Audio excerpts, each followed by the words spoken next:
Cette semaine, les youtubeurs McFly et Carlito ont annoncé à leurs 7 millions d'abonnés faire une pause dans la production de vidéos. Raison invoquée, burn-out. Mi-février, c'était Squeezie, 17 millions d'abonnés, qui se disaient épuisés par la demande de vidéos de plus en plus produites, là où les formats plus légers ne fonctionneraient plus. Rythme effréné, pression des abonnés. Que se passe-t-il sur la planète YouTube? On en parle avec notre invité. Bonjour. Salut. Guillaume Murat, merci d'avoir accepté notre invitation. Vous êtes créateur de contenu. Tout à fait. Et il y a 4 ans, vous aussi, vous avez créé votre chaîne YouTube. Ouais. Et elle vous a amené à ce burn-out. On va en parler dans un instant. Aujourd'hui, vous travaillez pour la chaîne Nowtech Ouais. avec une équipe autour de vous. Ça a changé des choses. Et vous avez traité de cette actualité cette semaine. Comment est-ce que vous analysez les épuisements à répétition même des plus gros comptes de YouTube? En fait, sur YouTube, nous, on est dans un milieu qui va être très prenant, on va dire, mentalement.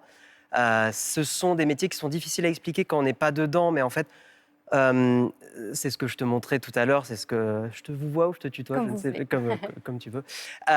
Où en fait, par exemple, dès qu'on va publier une vidéo, on va toujours être dans la course aux vues, on va être vraiment dans l'analyse de nos performances et tout ça très régulièrement. Ah, juste pour expliquer, Ouais. tout à l'heure, vous m'avez montré l'interface en fait, Oui. de votre chaîne. Ouais. Et dès que vous rentrez dessus, on vous montre les statistiques. YouTube vous met C'est une ça. note, 2 sur 10. Les résultats ne sont Exactement. pas assez bons en fonction des vues, en fonction du temps de... C'est ça. C'est comme si on faisait une émission à la télé et qu'à la fin de l'émission, il y avait quelqu'un qui arrivait et qui fait tout de suite, et à chaque fois, et tout le temps, ah là, c'est bien ce que tu as fait, ah là, c'est pas bien, ah là, c'est super bien. Donc il y a un peu une espèce, à cause de YouTube, de tous ces algorithmes, d'harcèlement de la part de YouTube sur nos métiers, et ce qui fait qu'à des échelles comme McFly et Carlito, qui sont pas les youtubeurs les plus connus, mais qui sont très connus, il y a une pression de ça qui est très prenante. Et ensuite, il y a la pression du public, comme n'importe quelle star. Il va y avoir une pression par rapport à si on crée du contenu, des vidéos, des rockstars qui vont faire des albums. Il y a cette pression du public de vraiment toujours attendre le mieux, toujours le mieux, toujours faire la vidéo la meilleure, la plus drôle, la plus exceptionnelle, comme l'album le meilleur, le plus drôle, le plus exceptionnel. Et donc, on se surcharge mentalement et ça devient quand même quelque chose d'épuisant dans ces métiers-là. Mais c'est vrai qu'on se dit dans un premier temps, ils sont les rois de la production. Ouais. Ils ont des équipes, ils ont des millions d'abonnés, donc ils ont des ressources, Ouais. des moyens de déléguer. Ce que vous m'expliquez, c'est qu'en fait, il y a aussi une forme d'addiction. C'est ça, c'est que, en fait, déjà, il y a des équipes, mais elles sont souvent réduites. Et puis oui, quand on est sur ces métiers-là, c'est difficile de se détacher du regard de la communauté et des gens qui nous suivent. Et donc, on va avoir des commentaires positifs, mais aussi des commentaires négatifs qui peuvent être très violents.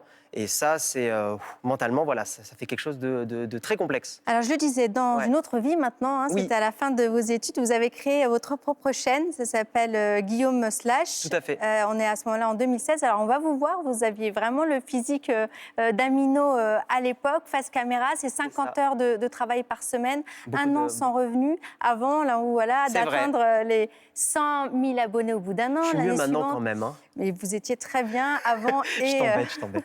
200 000 abonnés 2 ans plus tard. Oui. Vous dites que créer une chaîne YouTube, c'est comme créer une entreprise. Oui, en fait, c'est ce que quand on crée une chaîne YouTube, on crée de la vidéo. Et créer de la vidéo, c'est, même on le voit ici, c'est des caméras, de la lumière. On fait 10 métiers en un. Mais comme tout entrepreneur, comme toute entrepreneuse, c'est vraiment, on va écrire les vidéos, on va les réaliser, on va réfléchir au concept, on va faire du montage, on va gérer la lumière, parce que là, par exemple, la lumière est gérée, il y a des techniciens et des techniciennes qui le font. Donc, on fait tellement de métiers en même temps, comme un entrepreneur qui, lui, par exemple, va devoir gérer un business plan. Donc, alors que si ça se trouve, on a des études dans l'agronomie, donc ce qui n'est pas du tout du business, etc. Donc en fait, on se rend compte qu'on a une charge de travail monumentale et surtout beaucoup de petits métiers différents regroupés en un, ce qui fait qu'on a une charge de travail énorme. Sauf qu'une entreprise, c'est pour prendre en charge un service, une marque. Là, c'est vous, c'est votre image. Si l'entreprise va mal, en fait, vous allez mal. Et c'est ça, c'est effectivement ça, c'est qu'on est sa propre entreprise, sa propre image.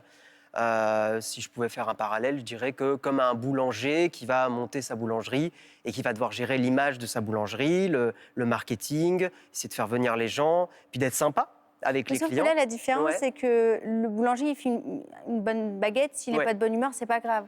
Vous, à la 3e année, ça redescend en termes d'audience. Et vous commencez à vous dévaloriser, à vous demander si vous ne commencez pas à être has-been.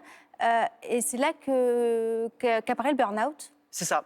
En fait, le burn-out dans nos métiers, je dirais qu'il arrive quand effectivement on a en fait, c'est des métiers où on va avoir beaucoup de vues, beaucoup de gens qui vont nous suivre. Et puis, pour se maintenir ou continuer d'être en croissance, c'est là où c'est très difficile. Et moi, ma chaîne, au bout d'un moment, je faisais les mêmes styles de contenu, mais je sentais que les gens étaient moins intéressés. Pourquoi, comment, je ne sais pas. Peut-être une forme de lassitude. Mais ça, en fait, c'est très compliqué à gérer. Comment on fait pour se renouveler créativement. Donc, il y a un côté très créatif. Et donc, voilà, d'avoir C'est un peu l'énergie. culpabilisant quand même. Et on s'auto-culpabilise parce qu'on se dit, bah, je fais les mêmes choses, mais les gens n'aiment pas. Pourquoi? Est-ce que je suis devenu nul? Etc., etc. Comme le boulanger qui, d'un coup, se mettra à vendre moins de baguettes. Et si ça se trouve, c'est juste que les gens se sont lassés de ces baguettes ou de ces pâtisseries parce que soit ils ont trouvé mieux ailleurs, ou soit parce qu'ils ont moins envie de manger du pain dans le quartier. En moi, ça paraît plus compliqué de comprendre YouTube que le système d'une boulangerie. Vous, comment s'est manifesté votre burn-out? C'était quoi? Le burn-out, c'est vraiment cette sensation de se réveiller le matin et d'être très coquille vide, c'est-à-dire de ne pas arriver à se remettre à bosser.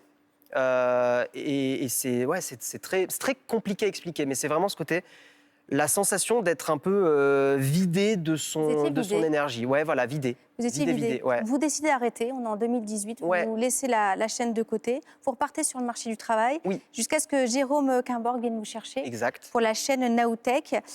Vous travaillez maintenant en équipe, vous n'êtes pas seul, hein, avec... on est environ 6. Et puis, vous êtes, plus tout seul face aux 350 000 abonnés que compte la chaîne. C'est ça qui fait la différence? Ça fait une différence énorme. Aujourd'hui, si un jour, je ne l'espère pas, mais si un jour je repartirai plus jamais seul, dans ces métiers-là. C'est des métiers qui demandent une telle énergie mentale, parce que je ne parle pas d'énergie physique, hein. Là, pour le coup, je fais vraiment la distinction. Oui, parce que ce que vous m'expliquez, c'est que McFly et Carlito, par exemple, ils font leurs vidéos. Voilà, il y a des monteurs, de la post-prod, il y a tout le système qu'ils peuvent financer grâce à. Mais en fait, c'est la charge mentale, c'est ça qui va les amener au burn-out. Tout à fait. C'est la charge mentale, c'est le fait d'avoir régulièrement des commentaires, des gens qui vont être très violents. McFly et Carlito, ils ont fait des concepts de vidéos, on va dire une émission, qu'ils ont répétée à 3 reprises. Les 2 premières émissions étaient super chouettes, enfin très très bien, les gens ont beaucoup aimé. La 3e émission, les gens ont dit que c'était devenu nul. Donc c'était un jugement et tout. Et en fait, en tant que créateur, et c'est ce qu'ils ont vécu, ils ont pris ça en plein dans la face parce que c'est pas une personne qui dit que c'est pas bien. C'est tous les jours, toutes les 10 minutes, des gens sur Twitter, sur Instagram qui vont vous envoyer des messages, même privés, en vous disant c'est nul là en fait, c'est beaucoup moins drôle qu'avant, vous vous êtes forcé, ce contenu. C'est vraiment comme si, je sais pas... Surtout quand je vous écoute, en gros, quand on est sur YouTube et que ça cartonne, au bout du chemin, il y a le burn-out. Non, parce que je pense que déjà être en équipe permet de faire tampon. Non, heureusement qu'il y a plein de youtubeurs. Mais par contre, je pense que c'est un métier qui a effectivement cette complexité-là. Mais heureusement, non, tous les youtubeurs ne tombent pas dans le burn-out, mais il y en a beaucoup. Donc c'est quand même qu'il y a un pattern, il y a un mécanisme. Il y a des Antoine Daniel, qui est très connu sur Internet, qui fait du divertissement. Il y a des Squeezie, qui sont très connus aussi, qui ont eu des périodes plus compliquées. McFly et Carlito. Voilà, donc beaucoup qui ont besoin de faire des pauses. Ouais. Merci beaucoup d'avoir été avec nous avoir aidé à y voir un peu plus clair. J'ai essayé. Écoutez, de la génération d'où je suis, j'ai tout compris. Merci beaucoup, Guillaume Murat. Avec plaisir.